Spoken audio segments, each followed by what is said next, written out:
Hey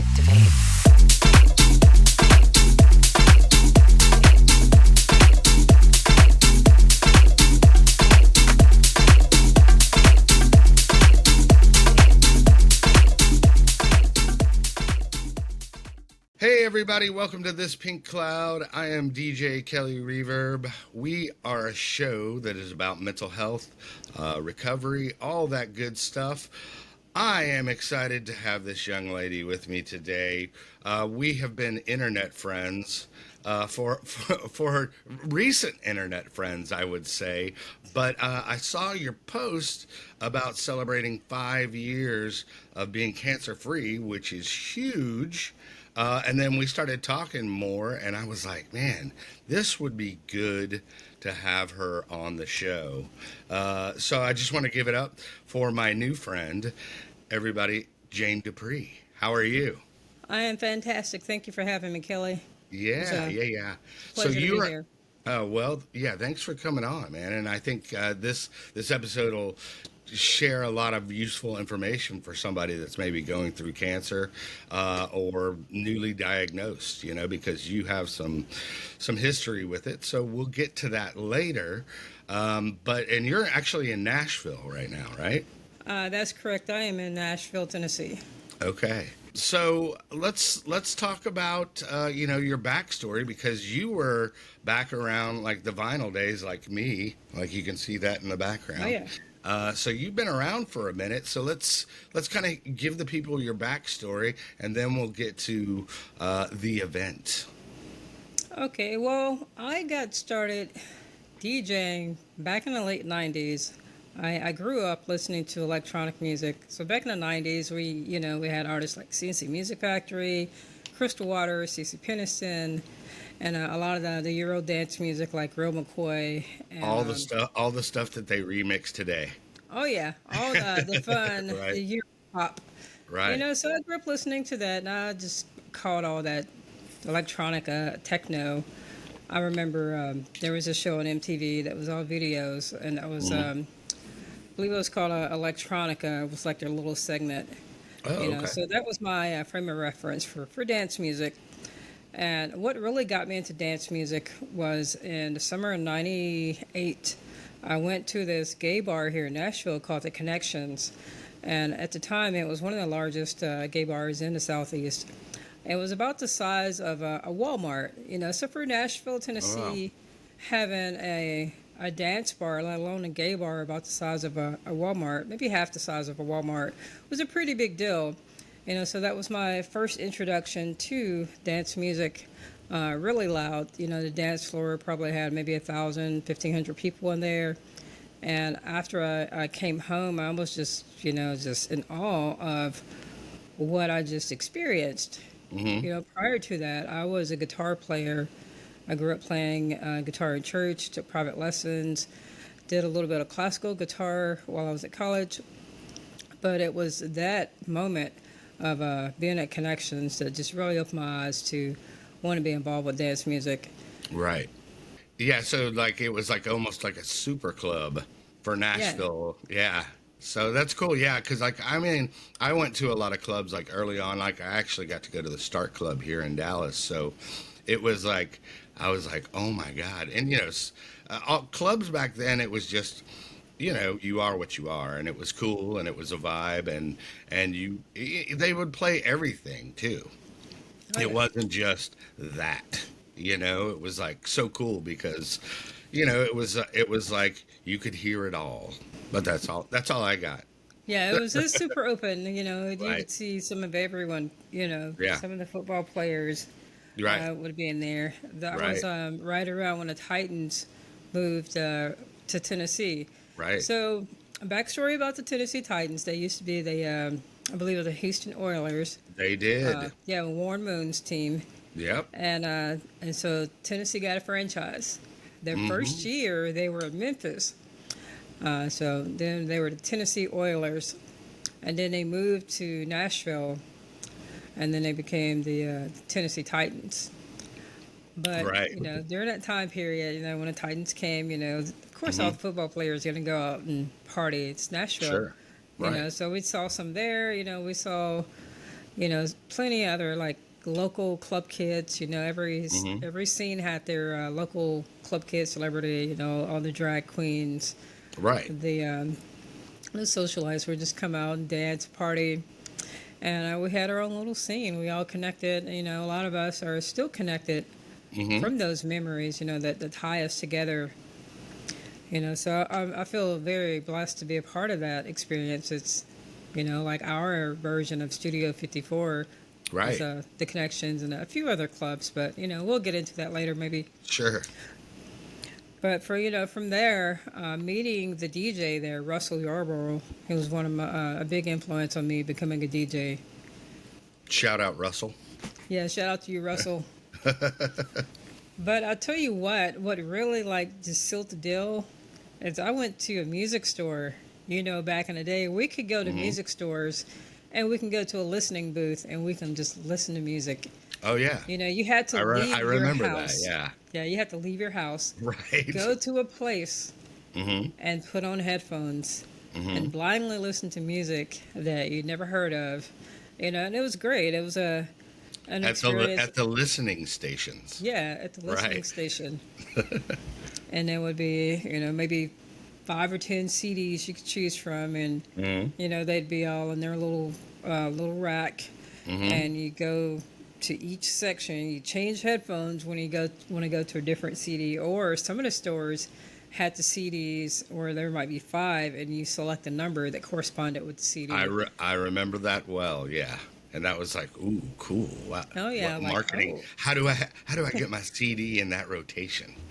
yeah, and it's like how do Yeah. you get end caps, and then how do Yeah. you get your Right. CD Right. onto Sure. a display station? That's a whole other episode. Oh yeah, Music marketing. pre-Napster, Yeah. pre-Napster. Yeah. Yeah. Yeah. Yeah, the music industry changed so much Oh. Yeah. after Napster 100%. and CD burners. Mm-hmm. Yeah, I remember. Well, I mean, being a DJ, you know, when it transitioned to from carrying all the heavy vinyl, like 4 crates or 5 crates to a gig, and then it transitioned to the having the phone book of CDs. Remember that? I do. I still Yeah. got my phone books I have my phone book sitting over there too. So. and my little case with those Mm. security locks on it. It looks like I'm carrying a bunch of cash. The discreet briefcase of Right. CDs. I love it. Well, cool. So then, like, as far as you got the bug there, and then how did you start DJing? Because I know you were doing some radio work, and so how did that go down? So how I got into radio? Well, let's take it back a little bit before the radio. Okay. So my freshman year in college, I was actually in a Christian rock band. Okay. And, the label president was he's a rapper and he had a DJ, and Mm-hmm. I used to have a little fling with the DJ. Mm. At that time, Right. oh, he's a DJ. Okay, cool, whatever. Like Right. Well, that's why you become a DJ. yeah, I was like, I had no clue. Like, oh, you're playing Right. records. Oh, well, I don't really get it. It's not my thing. Not really into it. But so that was my freshman year, and I just go along, do my guitar thing, and that Mm-hmm. summer is when I went to Connections. So he went away for summer break. He was from Baltimore, and Mm-hmm. he was a Baltimore club DJ, which was crazy awesome. Oh But yeah. at the Well, time, I Baltimore had the Baltimore House. I remember that. yeah, I didn't know how like amazing that was, and Yeah. So anyways, we come back for the fall semester. Well, he comes back, and over the summer, I had bought a few records. At the time, we used to have a Tower Records, and Mm-hmm. I went in and I would go to the listening stations, and I bought a record. The first record that I bought that was a dance record was "Music Is the Answer" by Salida, Danny Okay. Tenaglia featuring Salida. Oh, nice. Yeah. And I would buy all the yellow records, is what I called them at the time, Right. which was Twisted America. I remember is, that. Yeah. yeah, I off of remember that MCA. label well. Yeah. And so, anyways, back to the story. Mhm. So when the semester started and we linked up, I was like, "Hey, can you show me what to do with these records. And he kind of showed me the basics. And that was really about that. We weren't really hanging out like that anymore, but we were still good friends, and we're still friends today. So that was probably late August, September. Right. Well, and just to point out and illustrate for people, back in the day, you actually used to have to beat match, and I equate it to being like a drummer. So you used to have a skill set to get those two locked up. You didn't nowadays you just look and you go, okay, 127, 127, okay, I'm good. Or you just hit the sync button and it it lines up the beats for you. So that's why, like, if anybody ever hears the old jaded DJ, that's why. Oh, yeah. because it was like, I mean, you train wrecked until you were good, and like I think you said that you learned on the fly. Yeah, I learned live on radio. Yeah, right. Trial by fire. Yeah, not only do you have to learn how to match the beats, but one of the most underrated things about learning how to DJ back then was learning record control. Because if you didn't know how to correct your record or like how to hold the record, you might like be cueing it heavy hand. Oh, and yeah. you try to get a jump start, and it's like you have the record at a complete stop, pressed all the way down. The turntable is not going to catch up on time, so you're going to be killing a lot of time. I was one of the side of the platter finger on, to pitch. Yeah. I never was a speed it up guy. I always rode the pitch and then just adjusted with the finger on the side. Yeah, I did it all. Yeah. So how I got into the radio station was that same semester I had a bowling class with a guy named Pimp Daddy Supreme. Okay, can't go wrong with a guy named Pimp Daddy. Yeah, he had a college radio show, and he was just basically like Van Wilder of my college. And he was like, "Hey, can I ride with you to bowling class?" I'm like, "Okay." Right. I was so timid back then, and I used to drive a little green Saturn, so we'd get in my little green four-door Saturn, and he was like 6'2", 6'3", and we'd go to class. And we had little nicknames. I was Melba Lane, and he was Bob Stratford. And we had another friend, Matt the PM, that was in our class. And him and Matt the PM were both involved with the college radio station. And so during our rides to campus, I'd play these CDs. I had a Walkman with a cassette tape that had the quarter-inch plug-in so I can play CDs in my car.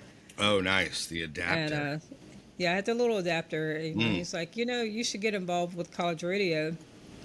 And that spring semester, they had openings for new interns. And I applied, and I got accepted. And so for the intern process, it was 3 weeks. You would shadow with someone that had a show.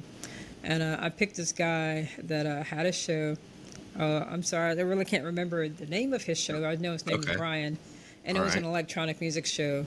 And so I shadowed with him for 3 weeks, and I submitted my proposal. And the next week, I had a show, and my show was called House Nation. And I started on Wednesday from noon to 2. And from there, I would practice. And so this was FM, right? And FM. So that's a big deal. You're like, all of a sudden, 1 week you're an intern, and next week you're an on-air personality. Yeah, on WOTS. Nice. And so back then we had in Nashville, there was Vanderbilt had a college radio station, which was pretty pumping. I'm not sure if you've heard of Ron Slumowicz or Peanut Butter Wolf or Brad Robinson, so we had a lot of good underground music coming out at the time. So the Ron was a big influence on me, and I learned a lot from him from his show. So between listening to his show or messaging him, and then having friends that I met at parties, so they're DJs to come on and be a guest, I learned how to mix. Right. Every train wreck on the air. Right. And with broadcast radio, typically there is a delay button. So Yeah. so Right. you would have a 3 second delay, Mm-hmm. and so I would actually hit the delete button Right. to go straight live Right. if there was a train wreck. If I it was like so it. bad, then I would just go Right. straight, and so like you just wouldn't hear it. Or you have that station, or you have that station ID ready. You're listening to blah You blah blah just blah blah. To talk over the train wreck. yeah, just to Yeah. drop the Right. liners. Right. Sometimes some like during the summer break, some of the kids didn't show up for the radio show, and I could hear the automation on, which they recorded our shows. So Mm-hmm. I would go to the police station. Campus police is where you would go check out the keys to go to the radio station. So I would go to the radio station anytime that I noticed no one was there, and I would take Mm-hmm. my little crate of records, and I'd go up there and I'd mix. And then we also had records at the radio station where we could just kind of pick and pull. And so Mm-hmm. I'd go there and just stay there for hours. Right. Yeah, so you were around when like clubs would actually have their own library too, like of records. That was the funniest thing. Well, I don't really remember that because a Yeah. lot of the clubs I went to, I don't think that would last. Yeah. Like, Oh yeah, people yeah, borrowing things. yeah, Yeah. and Right. borrow forever. Right. But yeah, that was they did have turntables. Most of the Mm-hmm. clubs had their own turntables, Yeah. or they had dual CD decks, Okay. which is a lot different than the virtual. Well, not virtual, but a lot But different than the platter CD yeah, the decks. controllers. Yeah, for sure. Well, so and then so the radio station, and then from there, then how did you get to where you're at now? So from radio, I began to get calls to play at clubs and parties, but I started throwing parties through the radio station. So I had a party. My first one I threw from the station Mm-hmm. was at a club called the Outer Limits. Okay. And so it was in a room called the Lava Layer. So it was designed like a volcano room. Okay. And it was an old movie theater that they converted into a club. So each theater had its own theme. You know, Okay. so they had a spaceship room, and they had a disco room with like the multicolored floor, like the Right. Saturday Night Fever poster. And then we had the lava room, which was the electronic and techno room. And so I would just go there anywhere I could hear dance music. That was the first place I had a party. And then I threw like a September / back to school party. My birthday is in September. I'm a Virgo. And I threw a party there on the campus and had a couple DJs come in. And then just from there, from just being around the scene, going to parties and just trying to play as much as I can, started getting invited to play parties Oh, cool. in clubs. Yeah, because it wasn't like the market wasn't as flooded as it is now. No. Yeah. And like we said, you actually had to have the tangible skill set of beat matching. Oh, no. I mean, I struggled. I'm not going to lie. It took me Yeah. a while. Hey, I mean, look, we all did. Oh, We yeah. all did. Yeah. So, but then, you just but eventually. my track selection was Oh yeah, well that was really the major thing, and then looks like that I, was kind of like the gravy on top, if you could. Yeah, I used to really struggle with beat matching, but it took a while for me to get it. One of my friends, DJ Ben, he was a jungle DJ, used to come Okay. up on a show. We'd do long shows when I had a Saturday show. So eventually my show moved from Wednesday to a Saturday night. And sometimes they would have baseball games, and if there was a rain delay, there would be, that the whole time of the baseball game, 4 to 5 hours, no one's there. So I would go get the keys and I'd reach out to a friend, and my friend Ben usually came up with me, and we'd do these long episodes of just playing everything we had, everything in the station, Sure. talking to people, having contests, and it was great. But Right. some of those early sessions with Ben or DJ Sammy or Daryl Lovebaum, those are old school Nashville DJs. That is what really helped me get a better understanding. Plus, knowing the foundation of how to write a song, and that's just really that really helped me get better at matching Right. beats. Sure. Well, yeah, so let's move forward with the story a little bit. So you learned from there, and then and then you started throwing parties and all that stuff. But then let's talk about where you're at today, where your journey has taken you. And then we'll Okay. get to the other part. So after I started playing in Nashville, the first person to invite me to play a club that Hmm. was not associated with the radio was DJ Ron, and I played Hmm. his party for WRVU at a club called Hmm. Excess Orbit, and it was an Hmm. after-hours club. It was a gay bar, but it's after hours, and it Hmm. was a prominent electronic music club in Nashville at Right. the time. So from there, playing those parties, I got introduced to a promoter via another mutual friend named Leon Jackson, who later Hmm. partnered with Disco Donnie. And Ah, shout out Disco. yeah, shout out to Disco. And they're Yeah, they're he was just for those that don't know, he is still a promoter, a huge promoter these days. But he also started in the New Orleans area. yeah, But he definitely had a business plan, apparently, yeah, and it's working. oh yeah, he's still doing it. Right? Oh yeah, Yeah, I mean, no, he's he's still king. huge. Yeah, he owns Silo here in Dallas. Half owner of that, and then he's doing Disco Donnie Presents all day, every day, and it's doing great. So it's cool to see somebody from back then, just supernova. Oh yeah.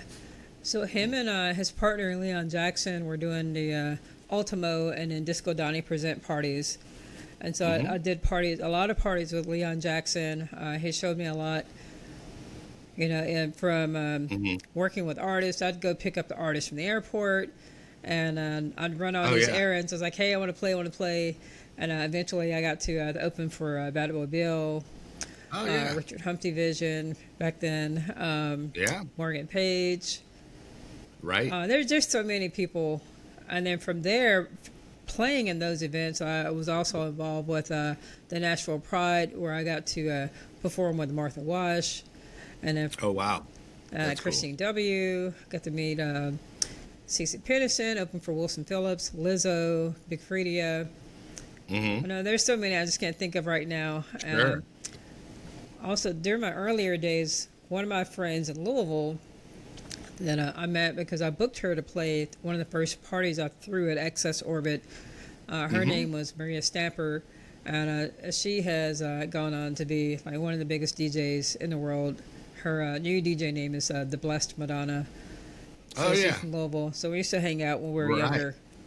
I did not realize that. I didn't, but it's funny because, there's people that are like old school that are like have actually made it now, but they were a different name because, I have a guy, I don't know if you've ever heard of Maceo Plex, right? Yeah, yeah. Yeah, so Maceo Plex is from Dallas, but he used to go by Eric Entity. Oh, And, I and didn't he know used that's to who that was.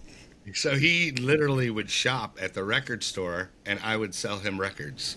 So we've been, him and I still text every once in a while, but it's crazy, how you're just like, oh, that was that dude, or Yeah, that was that girl, and they're just all of a sudden, mammoth, yeah, that's crazy, but yeah.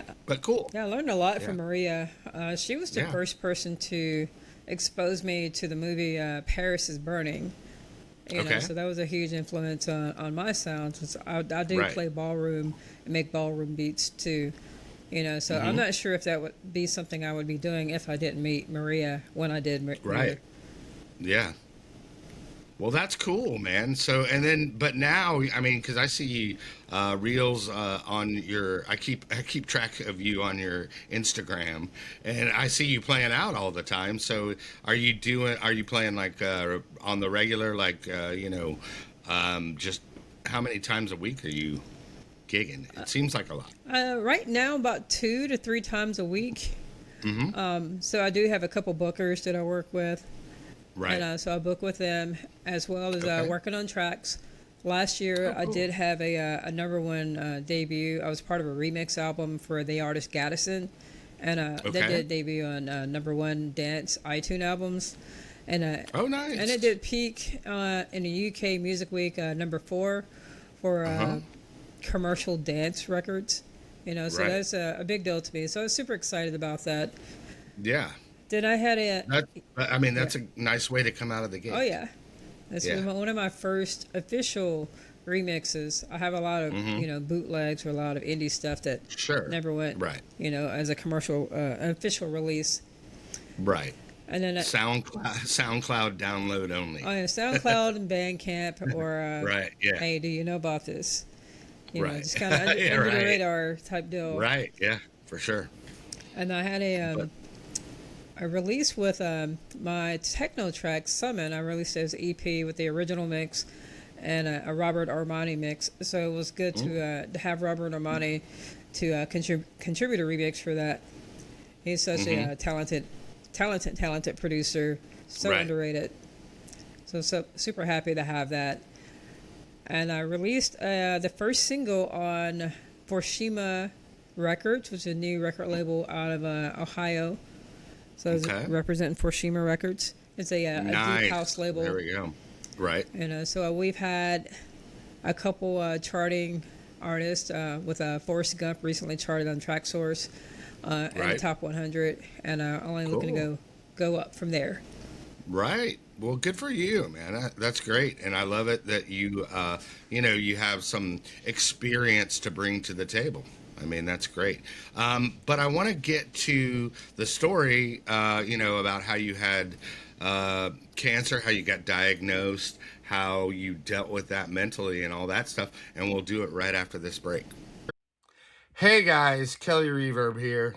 Yep, you guessed it. We have no sponsor. Hey, so if you want to be a sponsor of the show, be sure and hit me up on thispinkcloud@gmail.com. Also, hit the link tree, please. We could always use your support.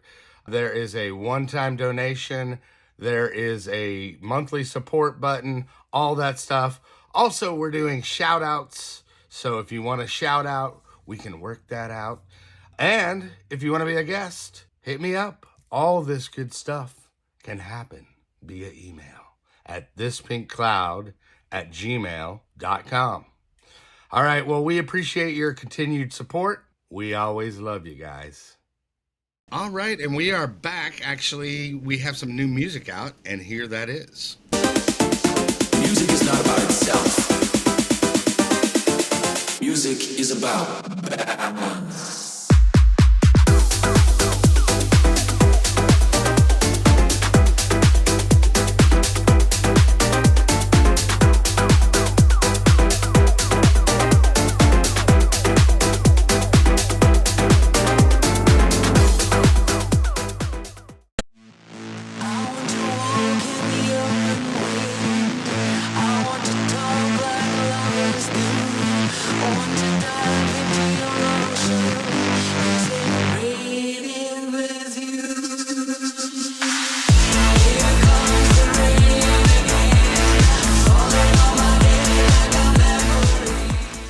All right, and we are back. That song "Balance" actually, got some love from Steve Aoki, which was really cool, and we're stoked about that. Also, that was our new one. We did a rework of "Here Comes the Rain Again," and we're excited for that release, which is coming out, which will actually be out the day this airs. So Nice. fun stuff. I have to talk in future tense. But be sure, and if you can, subscribe to the podcast, which is This Pink Cloud, and then Kelly Reverb on SoundCloud, Apple Music, all that good stuff. But anyway, so really, one of the main reasons, obviously, your rich tapestry of DJ history, I love it, but the thing that resonated with me is I saw that you were celebrating a 5-year birthday of being cancer free. So I wanted you to walk us through that process of what was that day like when you got diagnosed? How did you deal with it mentally? And then what was the process like? I mean, because there's probably some good information that you can pass along to people that are possibly going through, the same thing you did, and hopefully we can, help some people. Okay, so when I was diagnosed was January the 3rd of 2020. So prior to that, I had some symptoms, and I went to the emergency room prior Thanksgiving, and they came back. They did some scans, and she said, "I want you to go see this doctor, get an appointment." And I said, "Well, can I wait? I'm changing policies." She's like, "You need to go as soon as you can. This does not rule out cancer." She's like, "We can't give you those diagnoses." The C word, yeah. Yeah, so I left. I came home, and I called my mom. I was just kind of, I didn't know what to think. I was, pretty down about it. And, I started feeling better. I was like, okay, feel kind of just, okay, I'll just go to this appointment. And so we had my doctor's appointment follow-up scheduled for December. And I went, and it was a gastroenterologist. And he said, I want you to schedule you for a colonoscopy, and we're just going to take it from there. And I went in, and immediately after the procedure, I woke up, and my parents came in with me because we knew this could be that the possibility of this being cancer. Right. And so when they brought me he asked me, do you want to go, do you want to just us talk alone? Do you want your parents in? I was like, well, I want to know first before you bring them in. And that was the first thing he said. You have colorectal cancer. That was there's no easy way to say it, Sure. So he just came in and said it. So it took a moment to process it. And did he go, you have stage whatever? Did he name the stage, or did he know at that point? No, at that point he didn't know. So there is a process for staging. Okay. So I didn't know. Yeah, what is that process? So when in my case, when they're going to do the colonoscopy, then they determine what they find. From there, you go see someone to go in again, and then they'll do a biopsy. Sometimes your surgeon, the person doing a colonoscopy might be the surgeon, and so they might collect samples to run biopsies on. And with that data from the biopsy, that is how they would determine the staging. If it's, where it is, they see how many locations have it. Sure. And so that's how they were able to determine a staging in my case. Gotcha. I never knew that. Yeah, so after that initial diagnosis, we had a follow-up. That was on a Friday, and I was the last patient. So he said, hey, you have this. We're going to get together first thing on Monday morning. And, then I went home. I woke up from the best nap ever. That's one thing I will say about, going kind of under, is I get to get good sleep. It's like a really good, really good nap. Michael Jackson had a little problem with that. Yeah, that's a little propofol. Yeah, that's too much, Michael. Well, right. Get to talk to Michael, right, in the future. There we go. But yeah, so anyways, we'll go home, and of course, you got to prep for this. You don't eat anything, and I'm like, I'm so hungry, and I get a potato, go home, and I destroy the potato, and then I'm out, knocked out, and so wake up later, and I'm just processing everything, and that was a long weekend. It's a long weekend of you have this diagnosis, and that's all that you're left with is we'll follow up on Monday. So that was a super. Yeah, that's a long weekend. That's a long weekend. Yeah. So I'm just, thinking about how I'm going to handle this, and I talked to a couple of friends. Some of them, were really good about, making sure that I felt that I had someone I could talk to. There was a couple I knew that at that moment, that our relationship would never be the same. Just You find out who your real friends yeah, are. you find out who your Right. real friends are and your Hmm. level of friendship based Right. on the things that you face in life, and that's okay. Yeah. Not everybody is meant to be on all the levels of your life. So there's different stages of Sure. friendships. So Right. back to the super long weekend. Hmm. The weekend comes to an end, and it's Monday morning. I'm up and ready at 8 o'clock, and I call, and no answer. Hmm. I call at 10 o'clock, no answer. I'm calling my doctor. Hmm. I call at noon, because this is a lot. I mean, it would probably drive Yeah. anyone like crazy, like, hey, Yeah. we're ready to do this. What's going on? Let's Hmm. let's get this under control. Yeah. The uncertainty, the Yeah. unknown, the fear of the unknown. Yeah. It's quite. I mean, it's stressful as an understatement. Yeah. So it's Sure. so his office is not far from my house, and at 2 o'clock Hmm. I show up. I'm just there, and I was like, oh, okay, well, he's not here yet. And Hmm. that kind of would have been nice to know that, hey, he doesn't come in until 3. And Hmm. he told me, like, first thing at Monday morning. But, I mean, I also can understand that that could be something that maybe he's used to seeing, like, if he's doing this procedure, like, earlier in the week, and it's like, hey, we're going to do this Hmm. first thing in the morning. Hmm. So for me, that just kind of sent me just all kinds of spiraling because I didn't Hmm. know, and there's this uncertainty of what are we going to do? How do I do Right. this? Where do I Hmm. go? And so I started doing my own research of all possibilities of what this can Right. be. Google can Sure. be great, Yeah. but Google can also just make you lose your Make everlasting you mind. right. and Oh yeah, dude. If you start going down that hole and you're like, oh my But god. Yeah. in this case, it was the unfortunate because when I did finally get, I spoke with him, and then we got an appointment scheduled, and I went in, and he's like, we're gonna refer you to a surgeon, and so there was a period where I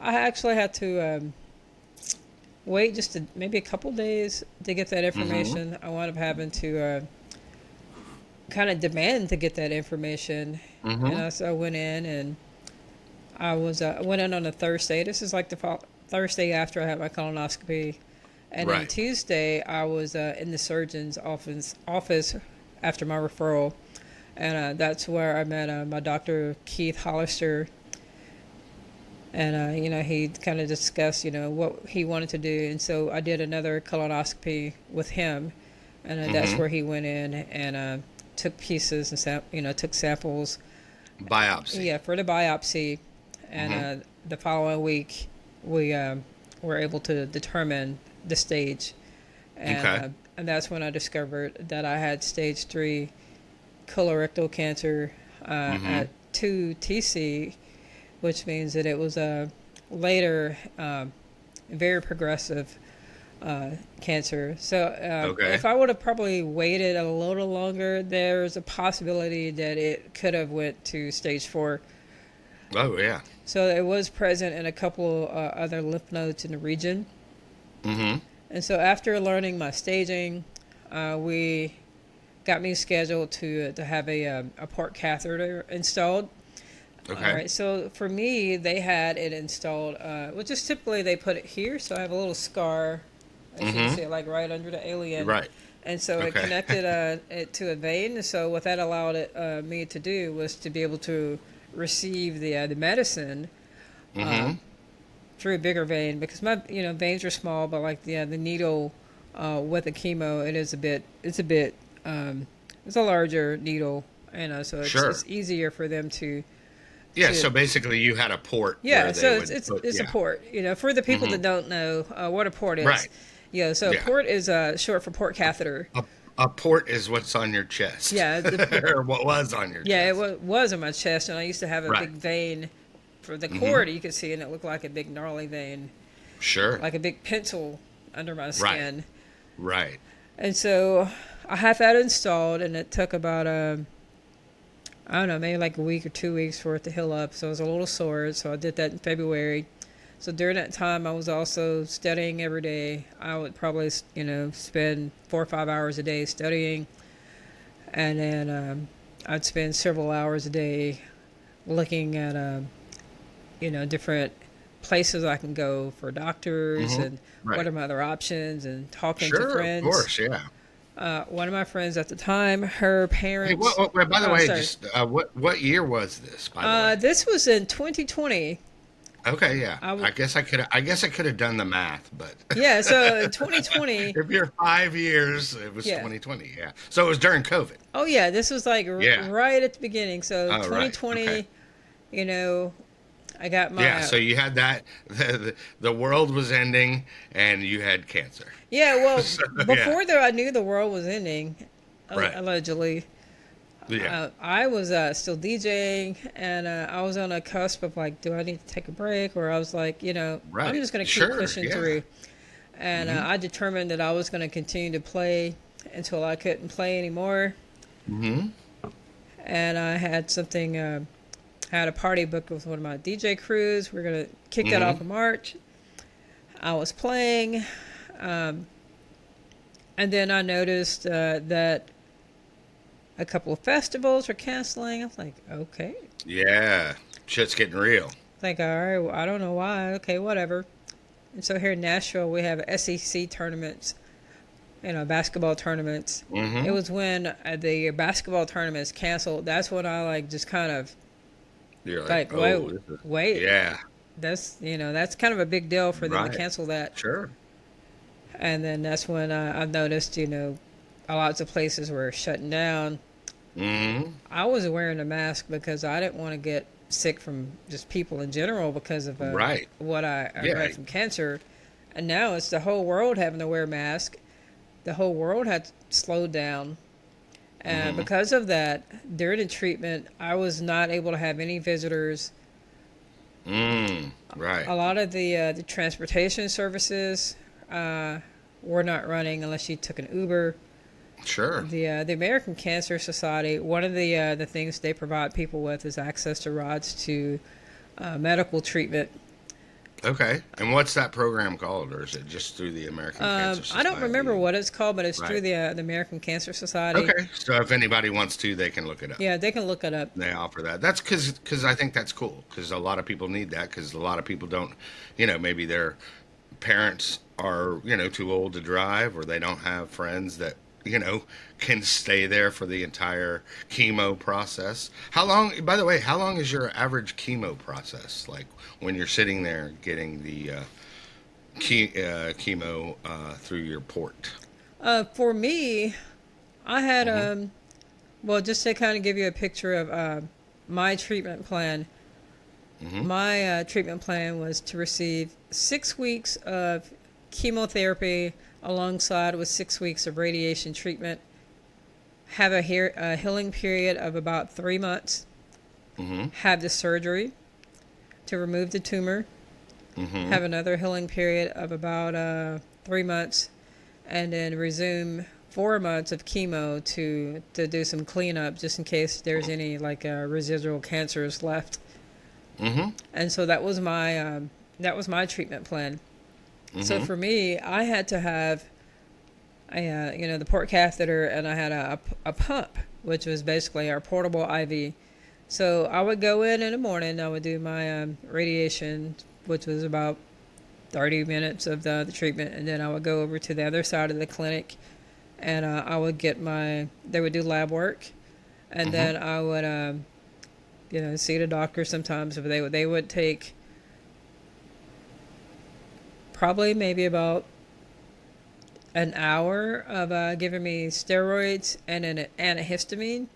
And so the purpose of the steroid and antihistamine is to make sure that I can handle the drugs, which my drug was 5-FU. Okay. And that's so you don't have an allergic reaction, basically. Basically an allergic reaction, and that my body can handle the drugs. Because a lot of people don't make it through the chemo. I know quite a few people that their first time doing a chemo, that was it. Mm-hmm. So, Right. Yeah.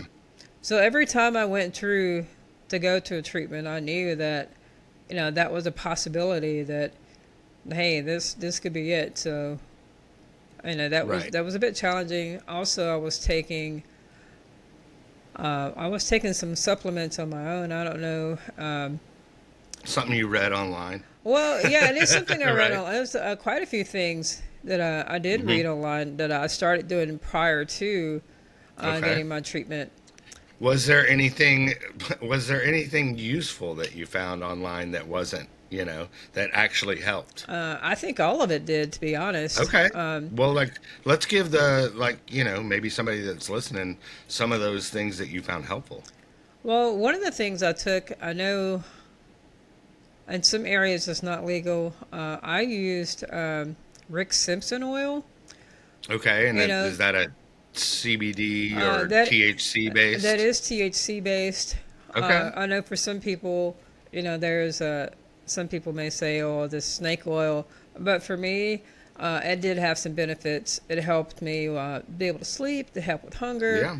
and just a general overall, Better. just better Yeah. feeling because when I Well, was I mean, but basically, you're poisoning yourself with this chemotherapy because you're trying to kill the cancer, Yep. which we get, but it's also killing you. Yeah. So it's just like, oh, It was yeah, wild. I'm taking the stuff that's going to try to kill me, and then I mean, obviously, yeah, I know THC, for nausea and all that stuff, it's beneficial, you know. So it Yeah. is what it is, but yeah, I mean it can. I mean that's why they say medical marijuana. You know what I mean? So Yeah. actually, some people actually need it. Yeah. You know? It was crazy. Like when Yeah. I'd wake up, with no medicine in it. It just felt like someone was Mm. squeezing me. My eyes were about to pop out. Oh right. Yeah. So other things that I took were moringa. So Okay. moringa is a plant, and I took the extract.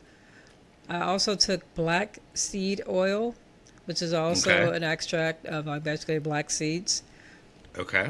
I also took green tea with ginger. Basically Mm-hmm. I made green tea with ginger. And here, post treatment, I started drinking soursop tea and soursop juices. But I do Okay. feel like those were key elements in making sure that my treatment plan was a success. Mm-hmm. I was also vegan during the most part of my treatment. There were parts after my surgery that I just kind of ate what I could Mm-hmm. because that was a pretty harsh surgery for me. Right. But prior to starting my chemo, I was on Rick Simpson oil, Okay. and so All right. so for those that have not heard about Rick Simpson oil, it is a process that a man named Rick Simpson used to extract THC oil because he was diagnosed with a skin cancer, and they basically told him that this is it. So he did his research and looked high and low, and he decided to try to do his own extraction. And he Mm-hmm. did have some success. There have been others that have some success. And I was at a point where, what do I have to lose? There's some people that Mm-hmm. had success. This can't kill me, Right. and lots of prayers. But it was, from what I've learned, there are a lot of things that they don't tell you. So if you don't go in knowing or haven't done the research, they're not going to tell you.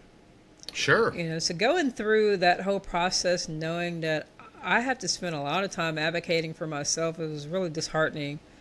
So for me, I had to really focus and make sure that not only was I taking care of my physical health, but Mm-hmm. mentally and spiritually, that I was going through and doing all the healing that needed to be done within myself.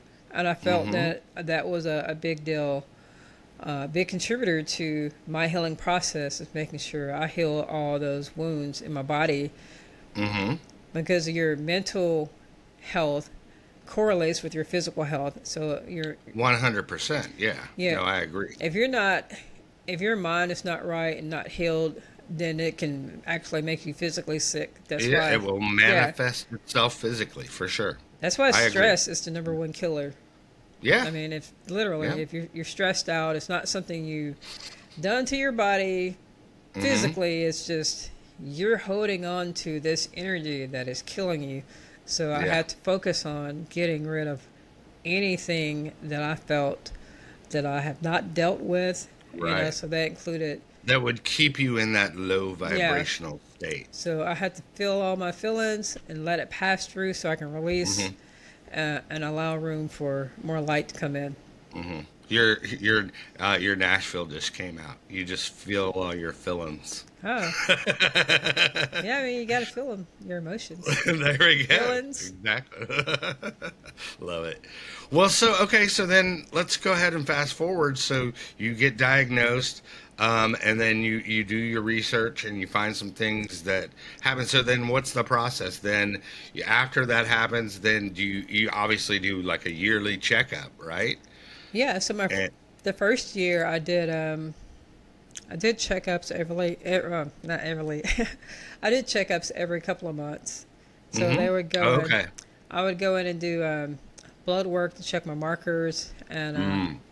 Your what would they check? Is it your bun level or what is it that they're looking at? they would check my blood level, white blood counts, White blood count, check my red blood kidney count. filtration Okay. levels, that sort of Sure. thing. I also demanded that they check my vitamin D levels. I did get some pushback on it, and I had to say, Mm-hmm. look, I hired you, run this Yeah. test Right. Exactly. because It's five. It's five extra dollars. yeah, All right. what I did discover is that one common thing that people that were diagnosed is that they had a vitamin D deficiency. Mm-hmm. That was something the data didn't tell me. That was something that after talking to a lot of people and just going in and doing the research, that was Mm-hmm. a common trait. And so it was important for me to make sure Right. that I knew what my levels were. Mm-hmm. There's knowing that they know that kind of stuff that they don't tell you, that's really kind of sad that Mm-hmm. the people you're supposed to trust with your health are only doing certain amounts. And I had good insurance. Right. Sometimes I feel like it's about them keeping a forever client. Oh You yeah. know, Well, I mean, look. I can just tell you this: the AMA, the American Medical Association, is all about um, treating symptoms, not you know. yeah, I mean, that's the whole basis. When they're taught as doctors, they are taught to treat. Basically symptoms like not what you cure. said: create customers. Right. That's the business model, which is sad, but knowing that, I don't know because like I mean the vitamin D thing was actually, I mean that started coming up in my blood work when I would get it done, and I was like, what the hell is vitamin D? Yeah.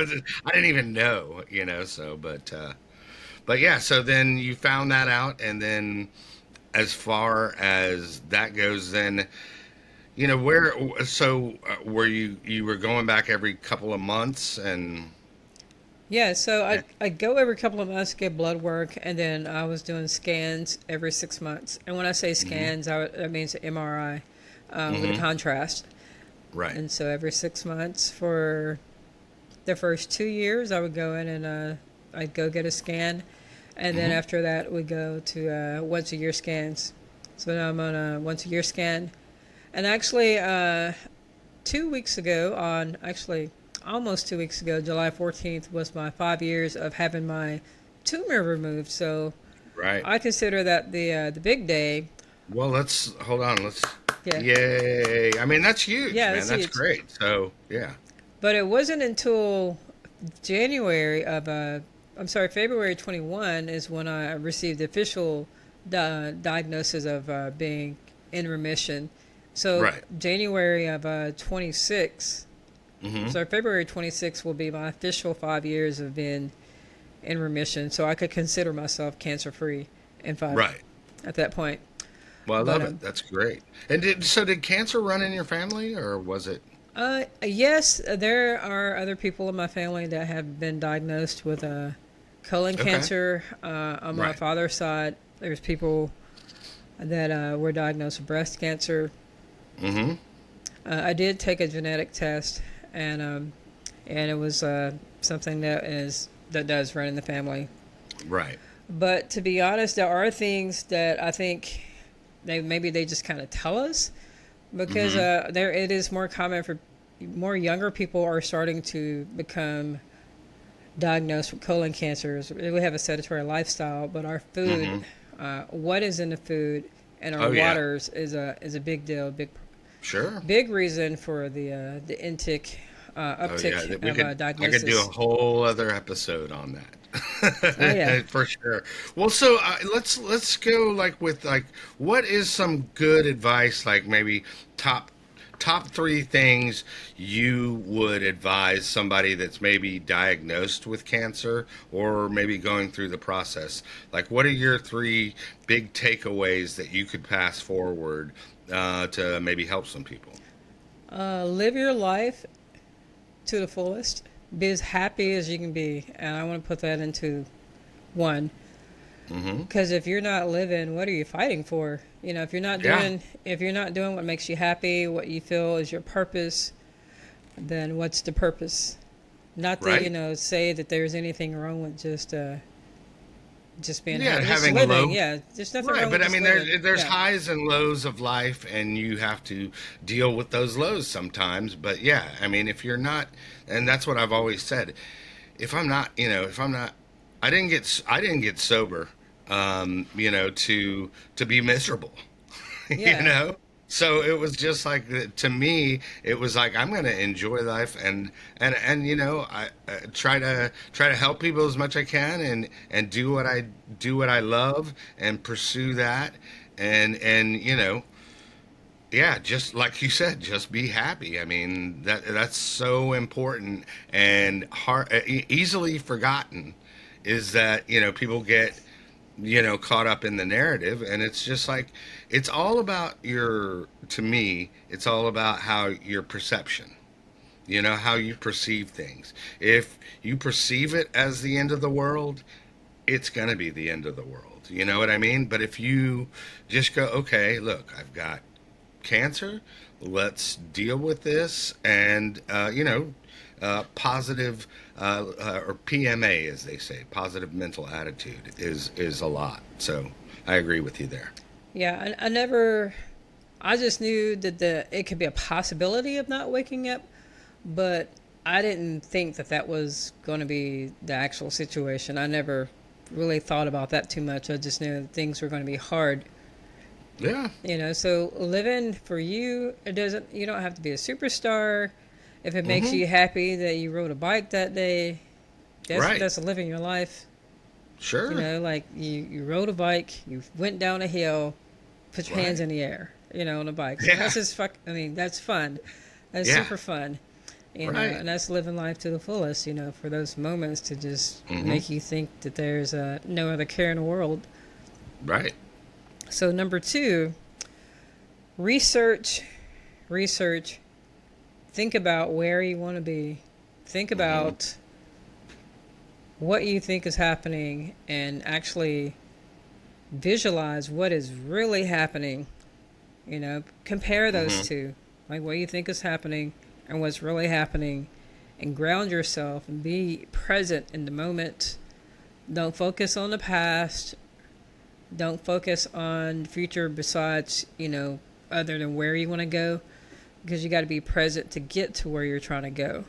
Because if you spend too much energy about what coulda, shoulda, woulda, then you're just going to be stuck in that circle and going in between, but being everywhere but the now. So just really focus on the now. And number 3 is let go of things that no longer serve you. And I mean, that's mentally. Because you're holding all this baggage on, or whatever the issue is. It can be anger, or hurt, or just overwhelming need to feel like you got to do something all the time. That doesn't really help anything. So you got to let go of that, and you got to free that energy up to allow space for what's to come. Right. So those are the three things that All I right. would recommend. All good advice. I say, like a lot of people, and where mental health and recovery kind of merge is, a lot of people try to control their narrative, and you just, and I mean, it's not like you shouldn't have a goal or anything like that, Yeah. but I mean, but trying to verbatim control your narrative will make you go nuts. Because it's just not going to happen exactly how you thought it would, So, Yeah, one step at a time. And yeah. be on your own time. Your time is for you. It's your Hmm. watch. Not my it's not your watch. I mean, it's my watch. Your Right. watch. So we're Right. all on our own time.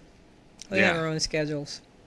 Right. Well, I appreciate that, and I think that's all good advice. And I wish you at least another 5 years. We'll have you back on the 10-year anniversary.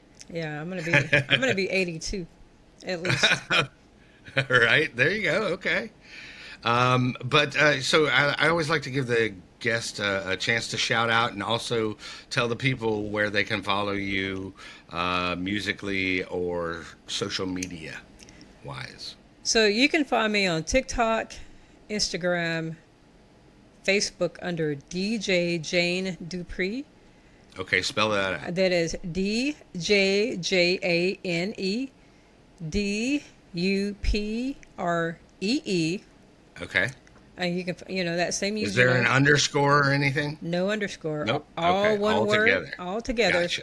You can find me on YouTube, TikTok, Instagram, Facebook. And you do like live DJ sets on TikTok and stuff? Or no? Sometimes I do live Okay. DJ sets on TikTok. I will be All doing right. more starting in late summer, early fall. Okay. You Cool. can also find me on Twitch. I recently did a Twitch stream as a guest. Oh, cool. Okay. on, I'll have to definitely follow you there. Yeah, you should be able to find that on YouTube. Okay. I did a couple episodes, so you'll be able to find the full sets there on YouTube. As well as I have releases out on all streaming platforms. So you can go search me as Jane Dupree without the Okay. DJ, just JaneDupree.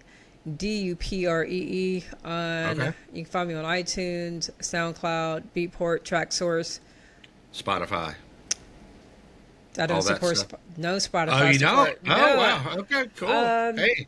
Yeah, The only thing I like about Spotify, first off, I know they screw their artists, which is the 0.003 cents per stream. But the only thing that I do like about them is that they will help your discoverability, because a lot of the plays that I get are from like radio and other stuff, which I wouldn't normally get, by people physically searching my name. So it's it's the evil empire right now. yeah. Look, I'm Right. on there because through my Right. distribution company, Right. but that's not. I don't plug them like that. I got you. Yeah, Well, go to so- Apple Music because they actually give you a penny per stream, and that's better than a fraction of a cent. Yeah, Right. missed the old days of radio airplay. They I, had their I miss chance. the old days of selling vinyl. Oh yeah, and CDs. Right. CDs. Right. Exactly. Well, and then anybody you wanted to shout out that maybe helped you through your situation and that was there. Oh, there's so many people. I don't even Mm-hmm. know where to start. Well, Well, shout just- out to everyone that helped Yeah. me get through this. There's just so many people. Nashville showed Sure. me love. The community, really, the electronic community, the Nashville queer Mm-hmm. community, my family, my parents. Right. Thank God.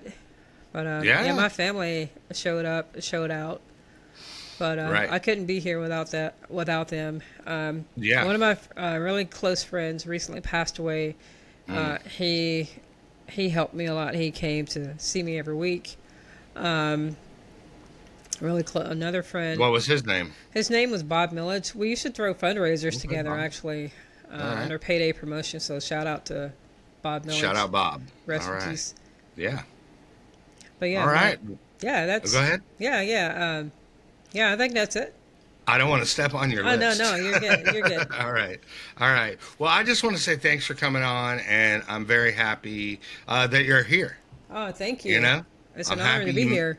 I'm happy you made it, and I mean, the thing is I like to with the show I like to encourage people and inspire people, and hopefully we did that because it's like, hey, if I can do it, if you can do it, they can do it. You know what I mean? That kind of thing. 100%. Yeah. All right. Well, thanks for coming on. Be sure, like, subscribe, all that stuff. We're on all major platforms. And then, other than that, check out my music at Kelly Reverb. And then remember, kids, there is no magic pill for sobriety because if there was, we would all take too many.